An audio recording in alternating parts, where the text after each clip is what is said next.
그리고 아까 지지율 얘기했는데요. 국민의힘 예. 착각하지 마라 이 얘기를 좀 해주고 싶은데 물론 이제 앞으로 좀 더 분석해봐야 할 여지는 있겠지만 20, 30대 지지층에 어떤 변화가 있었을까 지난주 갤럽 조사 가지고 제가 눈이 빠지게 숫자를 좀 들여다봤거든요. 이전 조사하고 어떻게 트렌드가 바뀌었는지도 궁금했고. 네, 맞아요. 근데 30대가 어떻게 움직였냐면은 12월 셋째 주에 그때가 이제 계엄 이후에 국민의힘 지지율이나 이게 갑자기 폭락한 때였거든요. 예. 그때 그 30대가 민주당이 54, 국민의힘이 19였거든요. 그리고 무당층이 중요한데 왜냐하면 다른 세대들 층에서는 보수가 무당층으로 상당히 많이 빠졌거든요. 무당층이 22였어요 그때. 예. 근데 이번에 1월 둘째 주에 조사해 보니까 민주당이 33, 꽤 떨어지긴 했죠. 그리고 국민의힘이 27, 그러니까 8%포인트가 올랐어요. 근데 무당층이 30으로 올랐어요, 거꾸로. 아, 무당층. 그러니까 무당층이 22에서 30으로 늘었다는 거예요. 이게 특이한 현상이에요. 다른 세대에서는 무당층이 줄었거든요. 네. 근데 30대에서는 무당층이 늘어났다는 겁니다. 그래서 제가 메모를 해놓은 게 그게 어떻게 메모를 해놨었냐면은 민주당 지지율 21%가 빠진 30대에서 그 빠진 지지율의 8%포인트만 국민의힘으로 이동하고 나머지 8%포인트는 무당층으로 옮겨갔다. 그러니까 보수 논리에 취약하고 민주당을 신뢰하지 않는 30대 부동층에 주목해야 한다. 이렇게 제가 메모를 해놨네요. 그걸 보면서. 그러니까 이게 30대가 국민의힘을 압도적으로 지지했다기보다는 30대의 일부 남성층이나 또 극우화되어 있는 경향이 있는 일부 층들이 확인되는 건 사실이지만 30대 국민의힘 지지율이 뭐 현격하게 높아지거나 그렇게 해석하는 것은 지나친 과잉 해석이다 이렇게 보고요. 20대의 경우에는 그렇지 않았어요. 20대는 오히려 진보성을 띄었거든요. 그러니까 33대 22로 민주당과 국민의힘 지지율이 비슷했던 1월 둘째 주에 예. 무당층이 35였거든요. 근데 그 33대 32로 민주당과 국민의힘 지지율이 비슷했고요. 예. 1월 둘째 주에. 예. 근데 무당층이 35%로 오히려 줄어들었어요. 여긴 또 거꾸로. 그러니까 민주당이 32대 국민의힘이 22로 바뀌었거든요. 예. 그러니까 국민의힘 지지층이 상당히 빠져버린 거예요. 20대에서는. 그리고 여성하고 남성을 비교해보면 굉장히 흥미로운 결과가 있는데요. 남성이 민주당하고 국민의힘이 33대 37로 나왔어요. 그러니까 국민의힘 지지율이 전반적으로 남성층에서 조금 더 민주당보다 4%포인트 정도 높다는 얘기거든요. 근데 여성은 민주당이 40이고 국민의힘이 30이에요. 여성의 진보성에 이제 주목해야 한다는 거예요. 그리고 20대 지지율이 민주당이 좀 더 높게 나오는 것도 제가 볼 때는 여성들이 전반적으로 민주당 지지 성향이 강한 거하고도 그렇죠. 무관하지 않다 이렇게 보여요. 물론 과거에도 계속 여성들의 투표 참여율이 남성보다 조금 더 높고 그리고 여성들이 민주당 지지 성향이 조금 더 많은 건 사실이었어요. 예. 이전에도 쭉 그랬죠. 그런 예. 추세들이 이어왔거든요.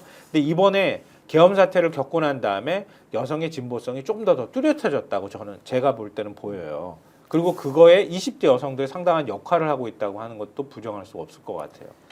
오늘 그 방송을 보면서도 그 중계 방송을 보면서도 느꼈던 게 마지막으로 제가 요 말씀만 꼭 드리고 싶은데 언론들이 정말 중요하기는 하구나. 그 자진 출석을 협의하고 있다라고 이야기하면서 JTBC의 뭐 기자인지 앵커인지 누가 그게 이제 나중에 논란이 될 수도 있다는 식으로 말을 하더라고요. 논란이라는 단어를 써.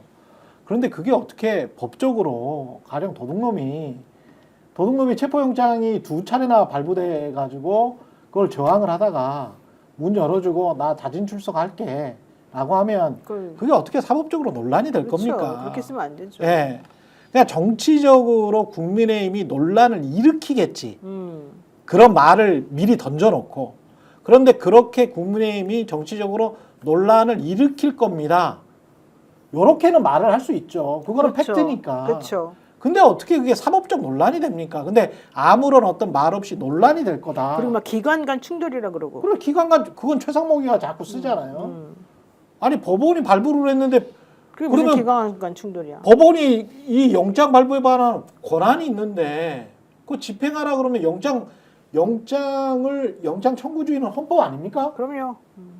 그럼 영장 청구주의에 따라서 집행까지 하는 거는 헌법에 맞게 하는 거지 누가 감나라 배나라는 거야 여기에. 맞아요. 기자들이든 최상목이건 정신 차려야 된다고 봅니다. 그 얘기에 이제 덧붙여서 예. 그 말씀에 참 동의를 하면서 예. 저는 같은 방송을 봤으니까 예.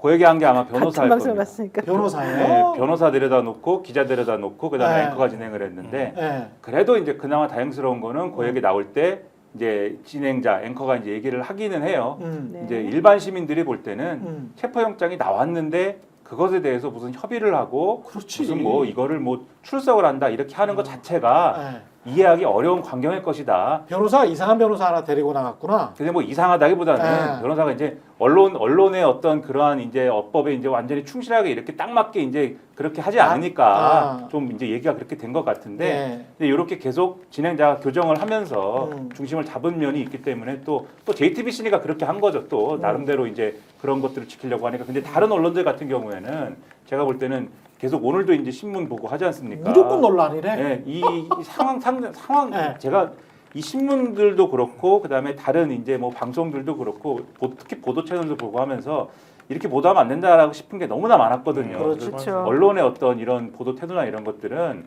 진짜 한 2시간 얘기해도 모자랄 것이다. 심각하다 이렇게 생각합니다. 아니 가령 제가 이렇게 한번 이야기를 해볼게요.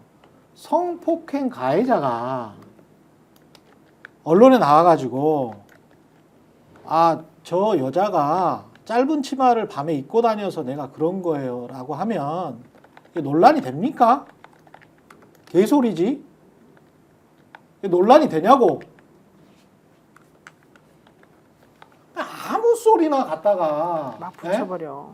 본인들의 지금 성폭행 혐의자 아니에요. 예? 비유를 하자면 그렇죠. 내란 우두머리 혐의자가 아무 소리나 하고 그 사람 편들어주는 사람들이 아무 소리나 하면 그거를 사법적으로 어떤 우리가 정리된 체계가 있고 법 질서가 있으니까 그 안에서는 이거는 그런 말은 부정이 되어야 마땅합니다라고 판단을 해주는 게 기자나 언론의 역할이지. 그걸 뭐 논란을 부추겨 니들이. 예? 그게 지금 저 내란 자범들이 하는 거잖아. 선전선동 같이 하면서 은근히. 그리고 굉장히 좀 무책임한 거예요. 최상목스러운 거야. 왜냐면 뒤로 쓱 빠져 있거든. 지는 마치 중립인 것처럼. 에? 그러면 사람들이 중립적으로 들릴 것 같아? 니들 목소리가? 근데 어차피 한쪽으로 썰려. 그렇지, 그게 한쪽으로 쏠려 있는 거야. 늘 그따위 식으로 겁쟁이로 판단을 안 하고 명확하게 헌법과 법에 나와 있는 걸 왜 판단을 안 해? 권성동이가 말하면은 어떻게 헌법재판관이 말한 거하고 동대동으로 이야기를 하냐? 말이 안 되는 이야기를 하고 있어. 그러면은 그 전에는 그러면 검사들이 말했던 거는 왜 사실이냐 그렇게 전면을 다 털어가지고 썼어? 네. 조국이랑 이재명 할 때는. 그러니까 사모펀드가 사실이었어? 그냥 도둑놈 소리 듣는 거야 너희들이. 공정하게 하려면 사법부의 판단이랄지 법의 판단이랄지 상식적인 판단들은 다 감안해서 그거를 90으로 이야기를 해줘야지. 전부 다 그냥 여당 눈치만 보고 있으면서 그게 어떻게 5대5로 되냐? 도둑놈들아. 에휴, 저는 그렇게 생각합니다.